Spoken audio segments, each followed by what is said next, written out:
High friend, welcome back to my channel. আশা করি সবাই ভালো আছেন, আমিও ভালো আছি। আর আজকে আমার মনটা বেশি ভালো নেই, কারণ হয়েছে বাইফুটা দিচ্ছে আমার ননদ মশাই, আমার বরকে বাইফুটা দিচ্ছে, আমি দিচ্ছি না। কারণ আমার ভাই সব ব্যস্ত, কেউ সংসারে আর কেউ টাকায়। তো কেউ চলে গেছে বিদেশে টাকা কামাতে, আর কেউ চলে গেছে শ্বশুরবাড়ি সমন্দিগের ফুটা খেতে। তো এবার আমার ফুটাটা হচ্ছে না। তো ঠিক আছে, কোনো ব্যাপার না, যাই হোক, ওরা দিচ্ছে, ওরার ফুটাতেই এনজয় করি। তো নেক্সট বছর নেক্সটে দেব। তো চলো তাদের ফুটাটা এনজয় করি। আমার বর বসে ব্যস্ত আছে ফুটা খাওয়ার জন্য, দেখো। তো সঙ্গে আরেকজনকে বসিয়ে দিলাম, ও ভাই। তো দুজনেই ফুটা নেবে, একদম রেডি রেডি হয়ে বসে আছে। অ্যাকচুয়ালি ওই ফুটাটা সবার প্রথম আমি দিই, কিন্তু এবার আমার ফুটা দেওয়া হলো না। তো চলো ওদের ফুটাতে এনজয় করি। বেশি কাউকে নিয়ে টান থাকলে এরকমই হয়। তো হ্যাপি বাইফুটা আমার ভাইদেরকে। নাম্বার 1-এ আমার বড় ভাই ভানুরঞ্জন দাস, নাম্বার 2-তে আরেকজন আছে, ওটা তো একদম পাগল, আমার 2 নম্বর ভাই মিঠুন দাস। নাম্বার 3-তে আছে আমার ভাই প্রদীপ দাস।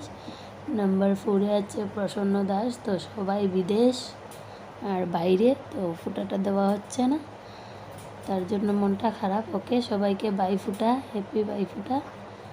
তোমরা ওইখানে থেকেই আমার ফুটাটা খেয়েও স্বপ্নতে।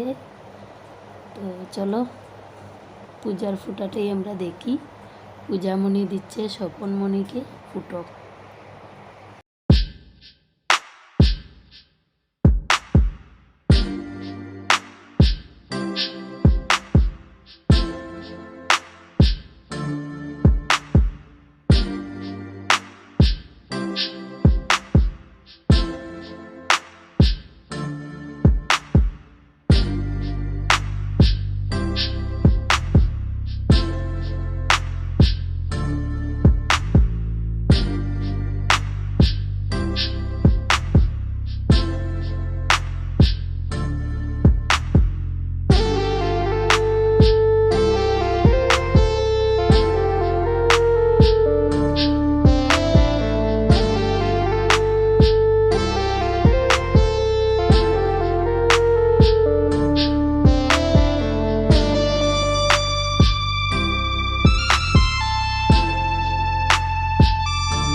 তো দেখতেই পাচ্ছ বাইফোঁটাটা কমপ্লিট হয়ে গেছে। এখন সবাই মিষ্টি খাওয়াচ্ছে, মিষ্টি খাওয়ানো হচ্ছে। তো এখন উঠে যাবে, ওরা উঠে যাবে। তো আমি ভিডিওটা একটু স্পিড বাড়িয়েছি, আর কোনো এডিটিং করিনি, কারণ ওরা হাসাহাসি করছিল, তাই ভিডিওটা একটু লম্বা হয়ে যেত। তার জন্য আমি ভিডিওটার স্পিড বাড়িয়ে দিয়েছি। আর ভালো লাগলে লাইক কমেন্ট শেয়ার করে দিও, সাবস্ক্রাইব করে দিও। ওকে বাই, আবার দেখা হবে নেক্সট ব্লগে।